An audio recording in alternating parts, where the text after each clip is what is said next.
Yo, what's up mga kalegi? Magandang araw sa inyo. Isa na namang travel vlog or road trip vlog ang ating gagawin. Dito lang tayo sa Mandaluyong muna. Saka na tayo lumayo kapag wala na tayong mapuntahan dito. So, kung ikaw ay interesado at wala kang ginagawa, naboboard ka, gusto mong mamasyal pero hindi ka makalabas, wala kang pamasahe, o kaya naman nasa ibang bansa ka, sama ka ulit sa biyahe natin today.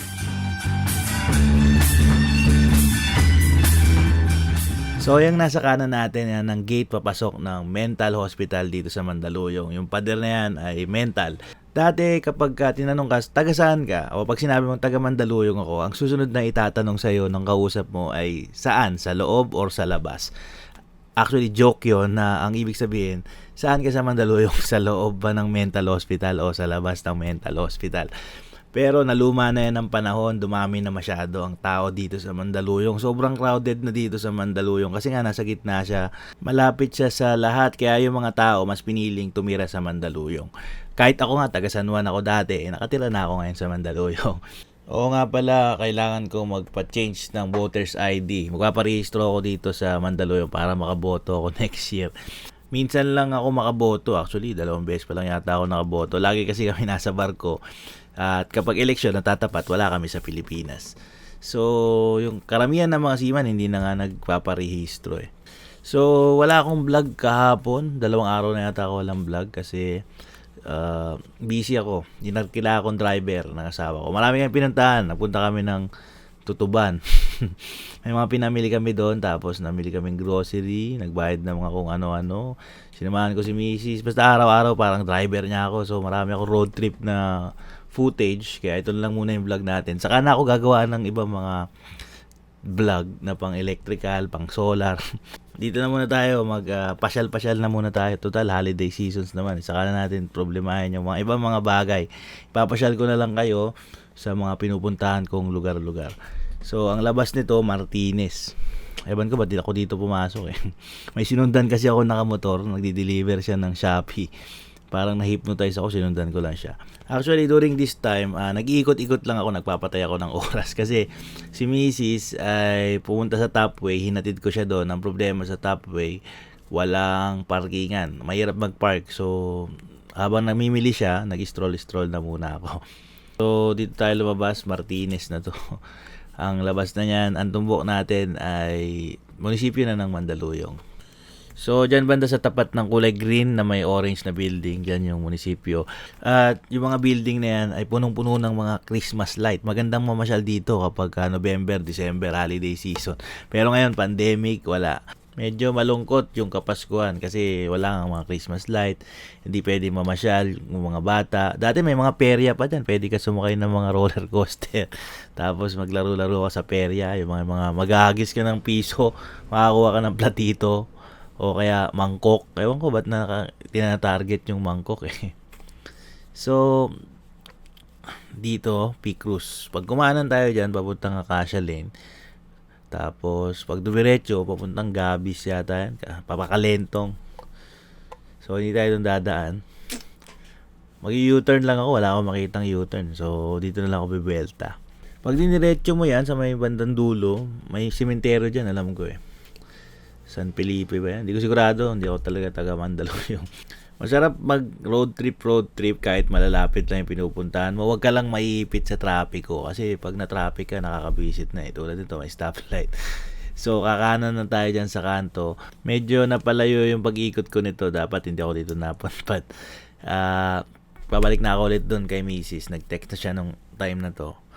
Pag tinumbok natin to, pabalik lang ulit to ng munisipyo ng Mandaluyong. So, chinek ko sa Google, tinignan ko kung gaano karaming tao na yung nakatira dito sa Mandaluyong. Ilan na ba yung population ng mga nakatira dito?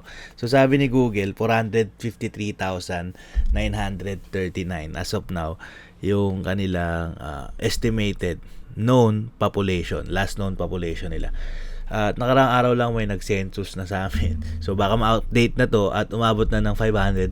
Kalahating milyong tao yung nakatira sa maliit na lungsod na to.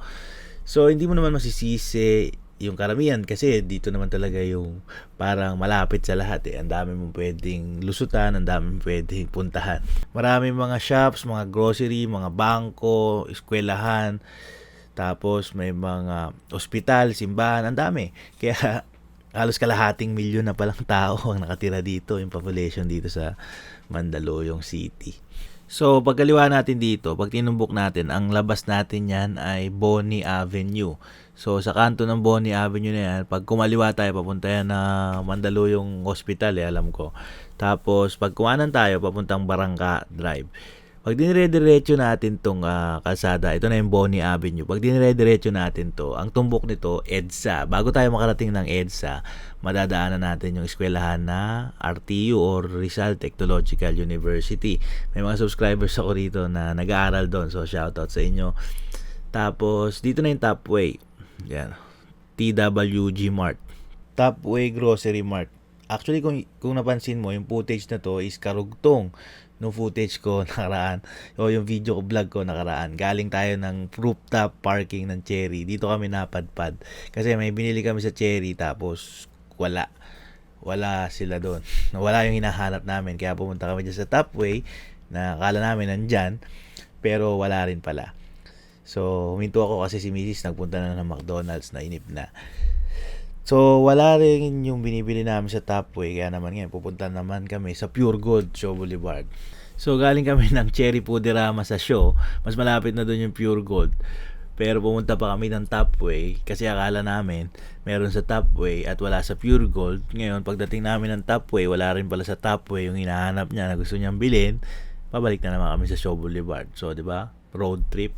Yan ang mga road trip. So, wala tayong magagawa kasi napag-utusan lang tayo at tayo ay driver lang. Although, malapit lang din naman kapag kapasado mo yung mga kalsada.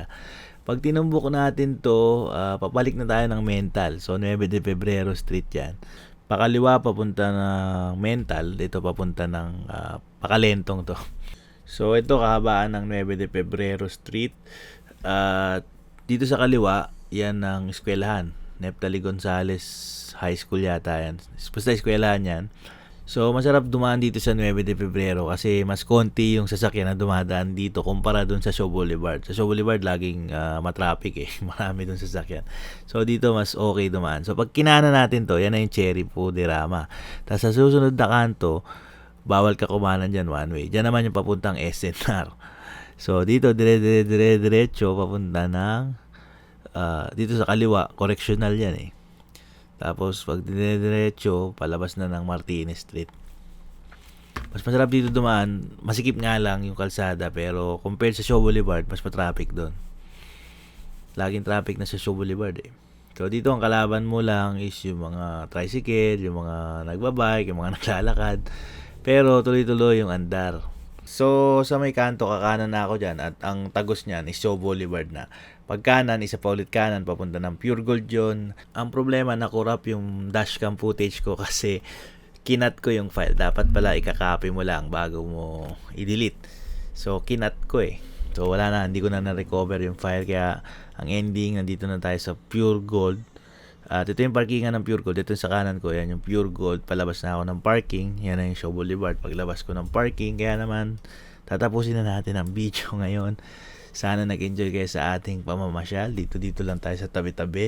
So, unang shoutout, Jericho Del Rosario. Unang comment, Benji Aguilar. Inabangan niya yung upload ko. Thank you naman, nakaka-touch.